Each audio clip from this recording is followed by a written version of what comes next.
Happy birthday, Grandpa! Hope you have a great birthday. I love you. Okay, now I'm going to answer questions. The first question is, who is Grandpa's favorite musical artist? Would you care to sing a few bars? Well, it's hard to pin down Grandpa to just one favorite musical artist. But when he did always have music playing when we were growing up, and one of the songs that I always remember singing is the Santa Claus song that it goes like this. Who's that?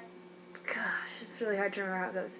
Who's that man with the corncob pipe? Santa is a man with the corncob pipe. Who is the man with the cherry nose? Santa is a man with the cherry nose. Corncob pipe.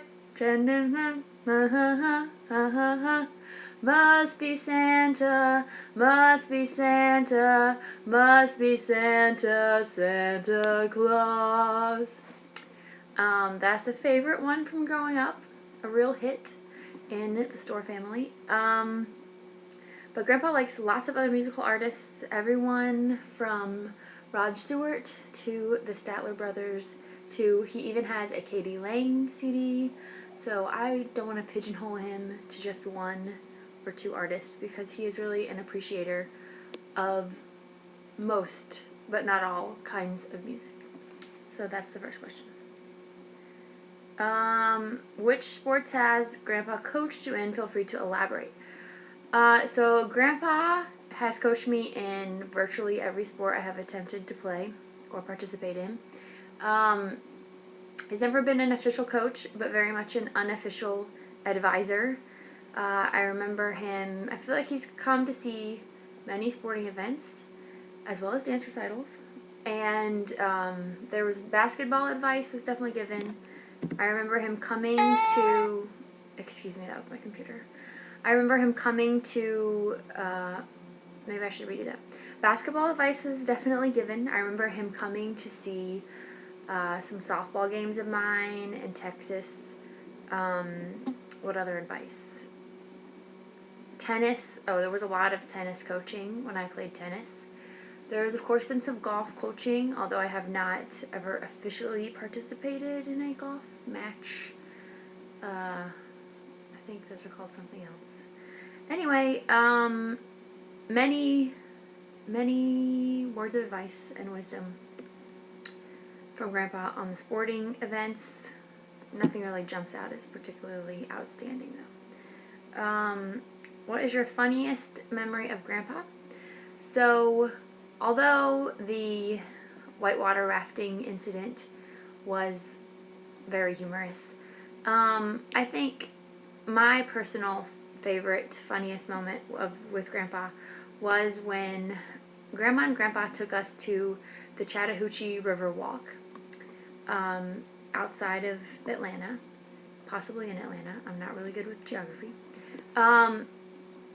And it was in the winter time, and even though it doesn't snow very often in Atlanta, it had snowed recently. And I was probably 9 or 10, let's say 9, because then it's less strange. And Matt was then probably 6 by matter of deduction.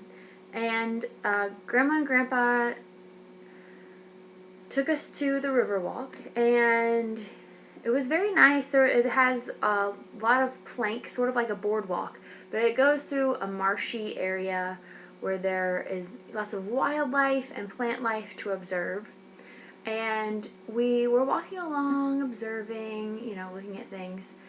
And then Matt and I started to, because we're, born entertainers, we started to pretend to be tour guides in the Riverwalk. And so we would, make up things like, oh, if you look to your left, you'll see a really large tree. Or, oh, I think this is the first time they've ever seen that lizard outside of captivity. We thought we were hilarious. I'm sure Grandma and Grandpa chuckled some too. And we were doing this fake tour. I don't know what really initiated that. And I think midway during the trip, Grandma and Grandpa took us to the gift shop, and they said we could each buy one thing. And so Matt probably bought a gun or something like that. I don't remember. And I bought a prism because it refracted light into beautiful colors, and it looked really cool. It was shiny. You know, there were multi-colors involved. I was 9. It was awesome. So, you know, when you look through a prism, you're supposed to just hold it up and watch it refract light, but another thing you can do with a prism is hold it right in front of your eye, and then it will distort the images that you see in front of you, which is pretty awesome. So we started walking again, and of course I hold the prism up to my eye, and Grandma and Grandpa are like, Allison, stop doing that. You're going to walk off the boardwalk, because the boardwalk has very like clearly defined edges where you will fall off of the boardwalk and into a gross, marshy river. Right? It's the Chattahoochee River Walk. So not a great idea to not actually be able to see the things that are around you. But that did not deter me in my, I think I felt like I could see just fine with the prism, and I could sort of make up for any distortions that I was seeing through the prism because I had this, you know, just great sense of the world around me.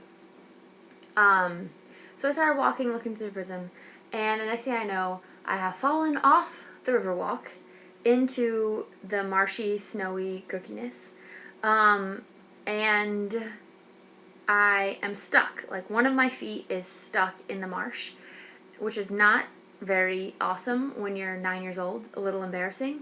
And so Grandpa came and pulled me out of the marsh, and I unfortunately lost a shoe. So if you see a white kid circa, you know, 1990 floating in the Chattahoochee, it could very well be mine.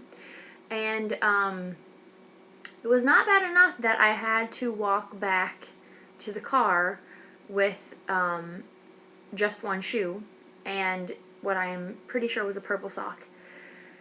But Grandpa decided that he would start imitating me being a tour guide looking through the prism. So he kept saying things like, if you follow me, ladies and gentlemen, right this way. Or if you look to your left, you'll see a huge. And he would pretend to follow the boardwalk. And that was the day that I learned that if you are in the Storr family, you need to learn to laugh at yourself. It was a great lesson that Grandpa taught me. So that was a funny moment, and it was a good time with Grandma and Grandpa at the Chattahoochee Riverwalk, basically making fun of me for most of the afternoon, but, you know, rightfully so, I would say. Alright, let's do one more. If Grandpa's going to be in a movie, I would have to choose between 2 people if Grandpa was going to be in a movie. The first person I would have play Grandpa would be Gregory Peck, because I think that Grandpa looks like Gregory Peck. And I don't think I'm far off on this assertion. I feel like they resemble each other in more ways than one. Also, if I could combine 2 people, I would combine Gregory Peck and Steve Martin. Now, this may be because Grandpa has very white hair, and so does Steve Martin. I probably should redo that because I burped in the middle of it. Now, it may be because Grandpa has very white hair, and so does Steve Martin. But I think Grandpa can be very silly sometimes, just like Steve Martin. And when I was little and I saw Steve Martin, he reminded me of Grandpa and his silliness at times. So I would go with Gregory Peck or Steve Martin as an actor to play Grandpa. And that is the end of this video.